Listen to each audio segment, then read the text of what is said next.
வணக்கம். நான் உங்கள் விக்கி ப்ரோஸ். நமக்கு எண்கணி ஞானத்தையும் வித ஜோதிட ஞானத்தையும் ஆன்மீக ஞானத்தையும் வழங்கிய அனைத்து குருமார்களுக்கும் நன்றி. அண்ட் அதே வேளையில் இது ஒரு ஜோதிட விளக்கு வீடியோ விருப்பம் உள்ளவர்கள் தொடர்ந்து பார்க்கலாம். நமது 18 வியூவர் யூடியூப் சேனலை சப்ஸ்கிரைப் பண்ணியிருக்கின்ற அனைத்து தோழர்களுக்கும் நமது நன்றிகள். இப்போ ஒரு கேள்வி கேட்குறாங்க. என்ன கேள்வி அப்படின்னா, பிரதர் பேசிக் அண்டர்ஸ்டாண்டிங் இருக்கு, but what do you mean with Shashtashtakam? சஷ்டாஷ்டகம்னா என்ன? இப்ப அடிக்கடி அந்த விஷயத்த பயன்படுத்துறீங்களே அப்படின்னு கேட்குறாங்க. இந்த சஷ்டாஷ்டக அமைப்புகளை உங்களுக்கு போர்ட்ல தான் எக்ஸ்பிளைன் பண்ண முடியும். வாங்க எக்ஸ்பிளைன் பண்றேன். ஓகே, அதுக்கு முன்னதாக 6-8 இருக்கிறது சஷ்டாஷ்டகம்ங்க. இந்த அமைப்புகள் ஒரு சில கிரகங்களுக்கு நல்லது, ஒரு சில கிரகங்களுக்கு நல்லது அல்லன்ற மாதிரி வரும். இப்ப போர்ட்ல அதனுடைய விளக்கத்தை பார்க்கலாம். சஷ்டாஷ்டகம் அப்படின்னா என்ன அப்படின்னா, ஒரு உதாரணத்துக்கு எந்த லக்னமாக இருந்தாலும் புதன் இங்க இருக்கிறாருன்னு வச்சுக்கோங்களேன். புதன் இங்க இருக்கிறாரு, சுக்கிரன் இங்க இருக்காரு, புதன் சுக்கிரன், சூரியனும் இங்க இருக்காருன்னு வச்சுக்கோங்க. ஓகே, சூரியன், இந்த ஒரு சூரியன். இப்ப இந்த இடத்துல இங்க குரு வராரு, இங்க குரு வராரு, இங்க சனி வராருன்னு வச்சுக்கோங்களேன். ஓகே, புதன் தசை நடக்கும்போது குரு தசையும் சனி தசையும் சஷ்டாஷ்டகமா வரும். ஏன்? புதனுக்கு 6ல இருக்காரு, புதனுக்கு 8ல இருக்காரு. அப்போ இந்த இடத்துல எந்த லக்னம்ன்றதை பொறுத்து இந்த இடத்துல இந்த ஆதிபத்தியத்தினுடைய கெடுபலன் அமைப்புகள் இந்த தசைக்கு இருக்கும். ஓகே, ஒரு உதாரணத்துக்காக எடுப்போமா? ஒரு உதாரணத்துக்கு கடக லக்னம் எடுப்போம். கடக லக்னத்துக்கு ஓகே, கடக லக்னம்னு வருது. ஓகே, கடக லக்னத்துக்கு புதன் தசை நடக்குது. கடக லக்னத்துக்கு சும்மாவே புதன் ஒரு மாதிரியான அமைப்பா பண்ணுவாரு. என்ன பண்ணுவாரு? ஒரு மாதிரி நெகட்டிவ் அமைப்பா பண்ணுவாரு. புதனை வேணா சுபத்துவமா போட்டுக்குவோமா? புதனுக்கு இங்க சந்திரனுடைய தொடர்பு போட்டுக்கோங்க. இங்க கிட்டத்தட்ட அந்த பௌர்ணமில இருந்து அப்பதான் விலகி இருக்காரு. ஓகே, சந்திரன் வந்து சுபத்துவமா இருக்காரு. ஆனால் 12ஆம் அதிபதி புதன் தசையில சனி புக்தியில எப்படி நடக்கும் அப்படின்னா, 12ஆம் அதிபதி தசையில அப்படியே 8ஆம் அதிபதி புக்தின்ற பட்சத்துல இந்த இடத்துல ஒருத்தர் கடுமையான புதன் தசை சனி புக்தி இவருக்கு 8ஆம் இடத்து பலனை கடுமையா செய்யும். எதன் வழி செய்யும்? இந்த 7ஆம் வீட்டின் வழி செய்யும். இது இப்படியே உங்களுக்கு குழப்பம். 7ஆம் அதிபதிங்க, இவர் விரையாதிபதிங்க, 8ஆம் அதிபதிங்க, 7ஆம் அதிபதியும் 8ஆம் அதிபதியும் ஒரே இடத்துல இருக்காரு. புதன் தசை சுபத்துவமா இருக்கு. என்ன பண்ணும்?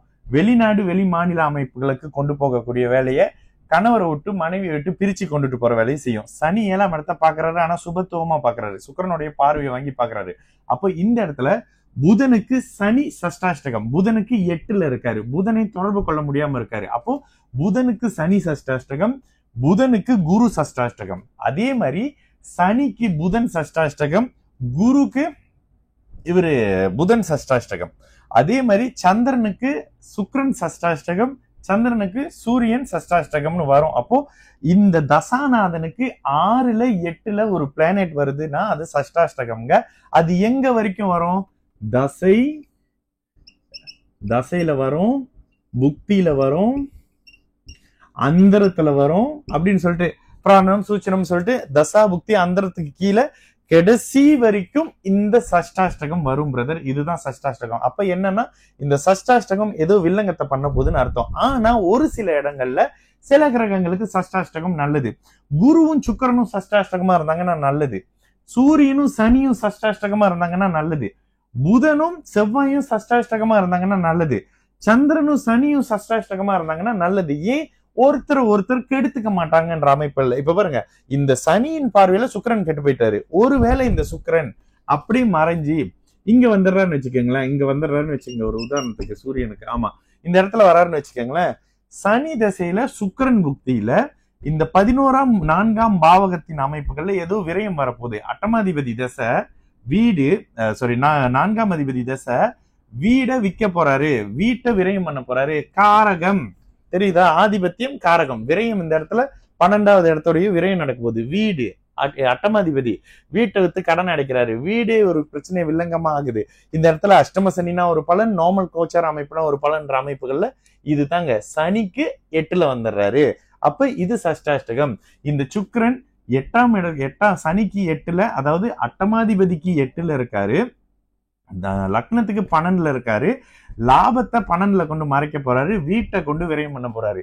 இப்படிதாங்க பலன் எடுக்கிறது. இதுதான் சஷ்டாஷ்டகம். இந்த சஷ்டாஷ்டகம்ன்றது ரொம்ப முக்கியங்க தசையில. இடத்துல சஷ்டாஷ்டகம் பிளானட்டினுடைய பார்வை சுபத்துவ விஷயத்தை வச்சுக்கிட்டு நீங்க அப்படியே விளையாடலாங்க. எந்த இடத்துலயும் யாரும் தப்பா இருக்காங்க பொய்யா இருக்காருங்க அப்படின்றது உண்மையான மனசாட்சி இருக்கிறவங்க யாரும் சொல்ல மாட்டாங்க. அந்த அளவுக்கு துல்லியமாக இருக்கும்.